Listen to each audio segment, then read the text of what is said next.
Olá, sejam todos muito bem-vindos ao sétimo dia do nosso alinhamento integrativo, alinhando corpo, alma e espírito, trazendo cada dia um pouquinho mais de conhecimento a serviço da vida. Um conhecimento que já é intrínseco em nós, já está em nós, em todos nós. Nós só estamos aqui a serviço de acordarmos tudo que já é, de despertarmos a nossa melhor versão e principalmente tomarmos o nosso lugar, estarmos no nosso lugar, porque só e somente no nosso lugar é que nós temos força. E é isso que nós estamos vendo nesses últimos dias, sobre as leis sistêmicas, que são leis que nos conduzem sem nem sem, sem outra opção, elas simplesmente nos conduzem, elas simplesmente são, assim como as leis da física, a lei da gravidade, são leis que nos regem, que nos conduzem, e enquanto nós não trazemos clareza, enquanto nós não trazemos para a luz, para o nosso entendimento consciente, nós ficamos presos a repetições de padrões, nós ficamos presos a comportamentos ou reações que nos desagradam e desagradam a todos que estão ao nosso redor.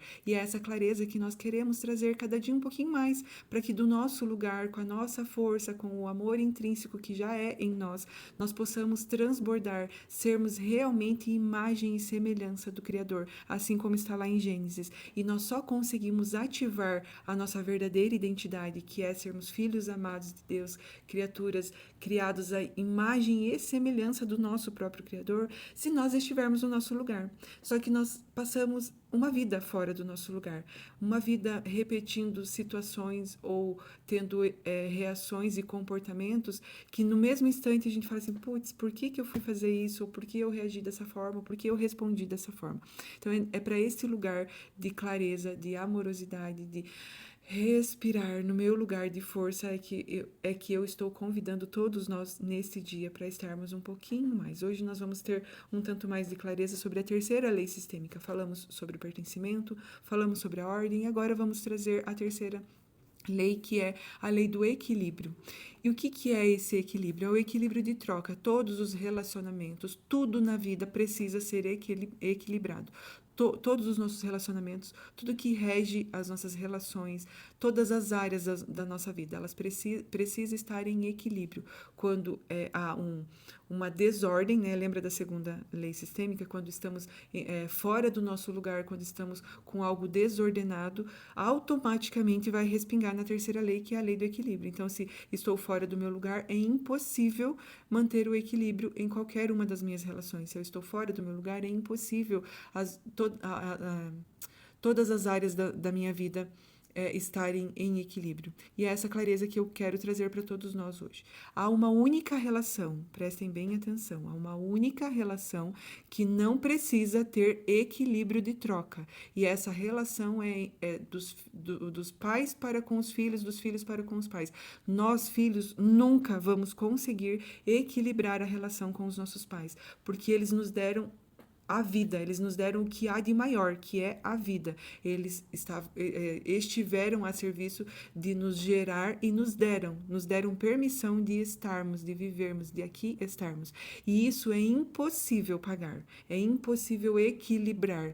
Então, quando encontramos, e eu atendo muito isso nos meus atendimentos no consultório, quando a pessoa fala assim, eu me sinto em dívida com os meus pais, eu me sinto em dívida com a minha mãe, eu me sinto em dívida com meu pai, eu nunca vou conseguir pagar tudo que os meus pais fizeram por mim. Então, assim, a única relação que não tem, essa lei não permeia, essa lei do equilíbrio não permeia, é a relação de filho para com pai e pai para com filho. Por quê? Porque é impossível, é impossível. Nós, filhos, nós só, de certa forma, equilibramos essa relação quando nós damos sequência, quando nós também temos filhos e transbordamos de outra vida. E aí isso vai equilibrando. Então, a troca nessa relação entre filho e pai é só o filho também sendo pai. E aí vai começando a criar esse equilíbrio. Mas ainda assim não é uma troca, não é um equilíbrio de troca. Tá? Então, só para trazer essa clareza.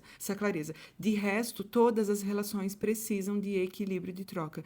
Você já parou para pensar quando você tinha uma amiga, um amigo, uma relação de amizade que você gostava muito da pessoa, muito, vocês se davam super bem, só que você fazia muito, você gostava tanto daquela amizade e você fazia, estava sempre disponível. Esse dar demais, esse fazer demais só de um lado e o do outro, o outro não conseguir equilibrar, chega numa altura que a amizade simplesmente estrangula, acaba a amizade.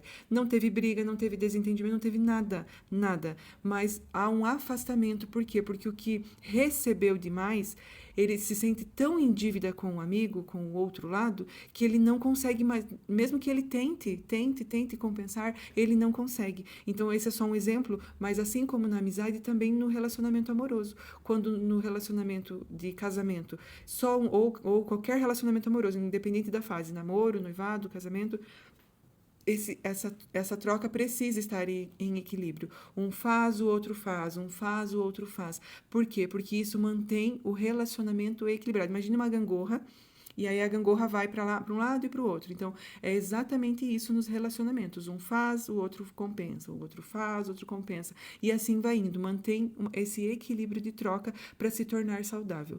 E a reflexão para hoje, diante dessa lei do equilíbrio, é: existe algum relacionamento, existe alguma área da tua vida que você está em desequilíbrio? Assim, se a gente jogar para a área do financeiro, se você recebe X e gasta X mais Y, vai estar desequilibrado, não é verdade? Então, isso em todas as áreas da vida precisa desse equilíbrio. Se você não consegue manter esse equilíbrio, e aí, por que é a terceira lei, o equilíbrio? Porque ela já começa a ser chamada em presença lá no pertencimento. Quando eu pertenço a um sistema familiar, como é que esse sistema familiar, como é o modo operante desse sistema familiar?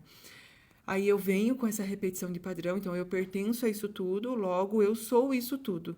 Aí eu entro nesse sistema desordenado, nesse sistema com um modo operante disfuncional, eu entro nessa desordem, segundo a lei sistêmica, né, a ordem, e aí eu vou compensar no terceiro, que é o equilíbrio, ou seja, vai estar desequilibradas algumas áreas da minha vida. Então, é essa clareza que nós precisamos ter.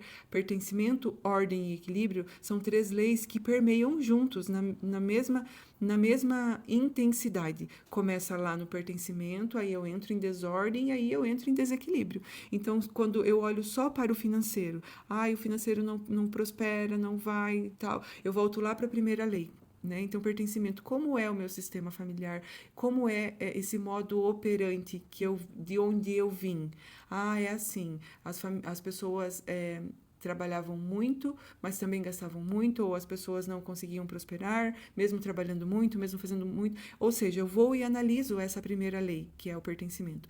Aí eu entro na segunda lei, a lei da ordem. Eu estou em ordem no meu sistema, eu estou no meu lugar de filhos, meus pais estão bem posicionados atrás de mim, como grandes, como fortes, como capazes, eles dão conta da vida deles.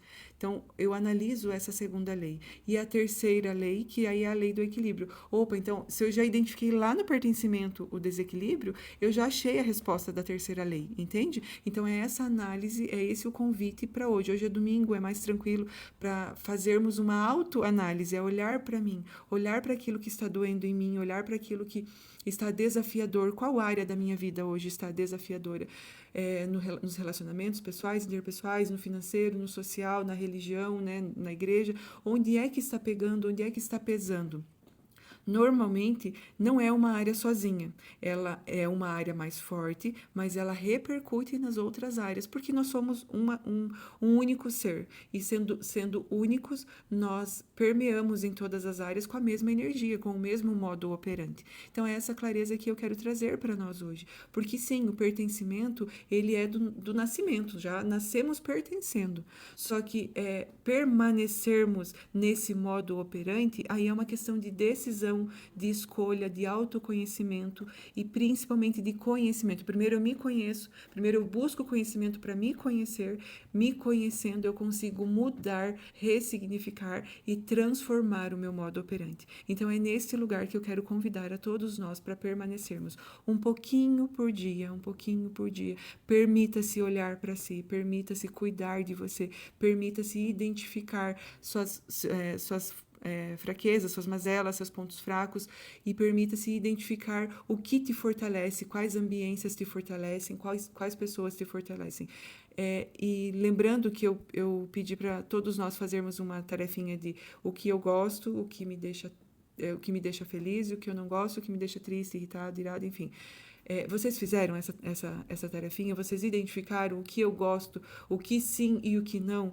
O que eu gosto, quais comidas eu gosto, quais ambientes, quais pessoas, o que ativa o melhor em mim e o que ativa o pior em mim. É muito importante fazer essa dinâmica, fazer essa tarefinha. Por quê? Porque isso já começa um autoconhecimento bem sutil, amoroso, porque é você com você mesmo, você não precisa mostrar para ninguém e muito menos justificar algo a alguém, muito menos para mim. É só uma sugestão, que é uma tarefa simples e que todo mundo pode fazer em casa para se autoconhecer. O que eu gosto, o que eu não gosto, o que ativa a minha melhor versão e o que ativa a minha pior versão. Porque sim, todos nós temos dentro de nós uma pior versão e uma melhor versão. Eu sempre falo assim, que a nossa melhor versão, ela só existe quando estamos com Jesus, porque senão a nossa pior versão, ela vai ficar o tempo todo nos convidando a permanecer nela. Então esse é o convite e essa é a reflexão para esse dia. Pare um pouco, hoje é domingo, pare um pouco, se olhe, se ame, se acolha e identifique o que em você precisa ser acolhido, curado e ressignificado. Faça de hoje o melhor domingo da sua vida. Aproveite o dia de hoje para contemplar os seus familiares, contemplar os seus, contemplar as pessoas que estão ao seu redor, contemplar tudo que você já tem e tudo que você já é. Deus abençoe grandemente a sua vida. Um beijo no seu coração e eu te espero amanhã.